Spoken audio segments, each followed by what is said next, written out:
Hello everyone, welcome to competition career point. आज हम लोग बड़े भाई साहब कहानी से संबंधित महत्वपूर्ण प्रश्न देखने वाले हैं। ये कहानी मुंशी प्रेमचंद द्वारा रचित है और ये कहानी जो है मानसरोवर भाग 1 में संकलित है।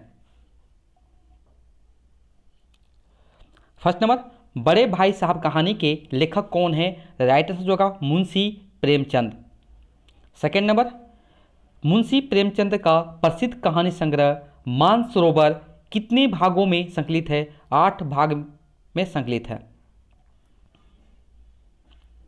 3 नंबर, बड़े भाई साहब कहानी किस कहानी संग्रह में संकलित है? तो हो जाएगा मानसरोवर भाग 1 में संकलित है। 4th नंबर है, बड़े भाई साहब के मुख्य पात्र कौन कौन हैं? एक जो हो जाएंगे बड़े भाई साहब हो जाएंगे, एक जो होगा मैं यानी लेखक यानी मुंशी प्रेमचंद जी। 5 नंबर, बड़े भाई साहब किस विधा के अंतर्गत आता है? तो राइट आंसर क्या हो जाएगा? कहानी विधा। 6 नंबर, बड़े भाई साहब कहानी किस शैली में लिखी गई है? आत्मकथात्मक।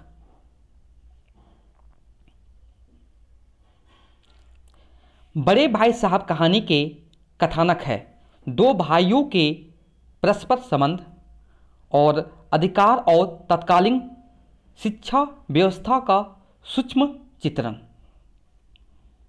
8 नंबर है, लेखक के भाई साहब उससे कितने साल बड़े थे? 5 साल। 9 नंबर है, भाई साहब लेखक से कितनी कक्षा आगे थे? 3 कक्षा आगे थे, यानी 3 क्लास आगे थे। 10 नंबर है, लेखक और उसके बड़े भाई कहाँ रहते थे? छात्रावास में रहते थे। 11 नंबर है, छोटे भाई को डांटना और उसके संभालने की जिम्मेदारी किसकी थी?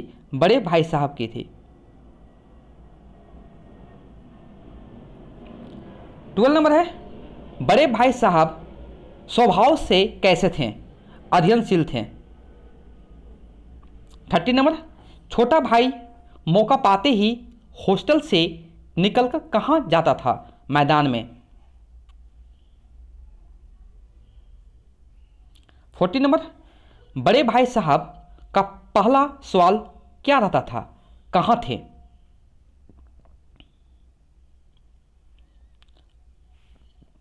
15 नंबर है, बड़े भाई साहब की विशेषता है।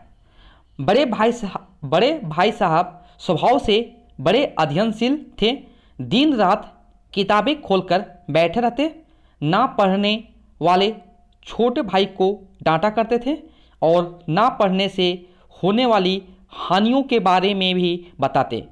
अत्यधिक पढ़ने के बावजूद कक्षा में फेल कर जाते थे।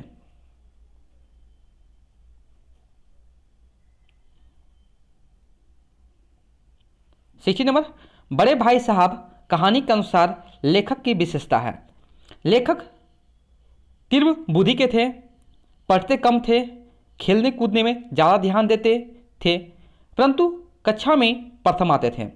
दिन भर खेलने और ना पढ़ने के कारण अपने बड़े भाई साहब से डांट भी खाते, परंतु वह खेल के मोह का त्याग नहीं कर पाते, जिस कारण स्थिति में कोई परिवर्तन नहीं आता। 70 नंबर, बड़े भाई वर्तमान शिक्षा प्रणाली के विरुद्ध क्यों हैं? बड़े भाई साहब वर्तमान शिक्षा व्यवस्था के खिलाफ हैं क्योंकि किताबी कीड़ा बनाती है, वास्तविकता से दूर है, बहुत लाभदायक नहीं। 18 नंबर, लेखक को कौन सा काम बहुत कठिन और असंभव जान पड़ता था? दिन रात पढ़ाई करना। 90 नंबर है, बड़े भाई साहब ने छोटे भाई पर रौब जमाने के लिए किस बात की दुहाई दी? अपने अनुभवों आयु का। 20 नंबर है, लेखक की हिम्मत कब टूट जाती है? जब भाई साहब उन्हें डांटते। 21 नंबर है, बड़े भाई साहब किस कला में निपुण थे? पतंग उड़ाने की कला में निपुण थे। 22 नंबर, निराशा के बादल फटने पर लेखक क्या करता था? झटपट एकदम एक टाइम टेबल बना डालते थे। 23 नंबर, लेखक के सिर पर किसकी नंगी तलवार लटकती रहती थी? बड़े भाई की डांट की। 24 नंबर, चक्रवर्ती कैसे राजा को कहते थे जो पूरे भूमंडल का स्वामी हो? 25 नंबर, कथानक और उनके भाई के बीच कितने वर्ष का अंतर था? अंतर देखिए 5 वर्ष का था। बड़ा भाई 14 वर्ष का और छोटा भाई 9 वर्ष का था। कितना अंतर हो गया? 5 साल का था। 26 नंबर, कथानायक की रुचि किन कारणों में थी? मैदान में आकर कंकड़ियां उछालने, कागज की तितलियां बनाकर उड़ाने, चार दीवारी पर चढ़कर नीचे कूदने, फाटक पर सवार होकर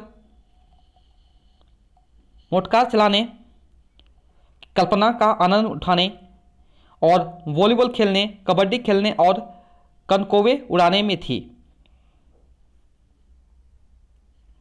27 नंबर है, बुनियाद ही पुख्ता ना हो तो मकान कैसे पायदार बने? लेखक ने यह कथन किस संदर्भ में कहा है? अपने भाई साहब के बार बार फेल होने के संबंध में। 28 नंबर है, लेखक की शालीनता किसमें थी? भाई साहब के हुक्म समझे, भाई साहब के हुक्म को कानून समझे। 29 नंबर है, बड़े भाई साहब दिमाग को आराम देने के लिए क्या किया करते थे? वे किताबें के हाशियों पर चिड़ियों, कुत्तों, बिल्लियों की तस्वीर बनाया करते थे। 30 नंबर, बड़े भाई साहब उनकी अन्य रचनाओं से किस दृष्टि से उच्च कोटि की रचना है? भाषा शैली की। 31 नंबर है, बड़े भाई साहब कहानी का प्रकाशन कब है? 1934 में प्रकाशन किया गया था। आज का अंतिम प्रश्न है ये, बड़े भाई साहब की विधा क्या है? लेखक ने बड़े भाई साहब के माध्यम से शिक्षा पद्धति के उन दोषों का भी वर्णन किया है जो बच्चों को किताबी कीड़ा बनाते हैं और जीवन के व्यवहारिक ज्ञान से अलग रखते हैं। बड़े भाई साहब रटंत विद्या के कारण बुद्धि का विकास नहीं कर सके। एक अच्छी शिक्षा पद्धति में पढ़ाई के साथ साथ खेलों का भी महत्व होना चाहिए। ओके, अगर आपको कंटेंट अच्छा लगा हो तो चैनल को सब्सक्राइब जरूर कीजिए। अगर कंटेंट अच्छा लगा हो तो लाइक एंड सब्सक्राइब जरूर कीजिए। Thank you so much for watching my video.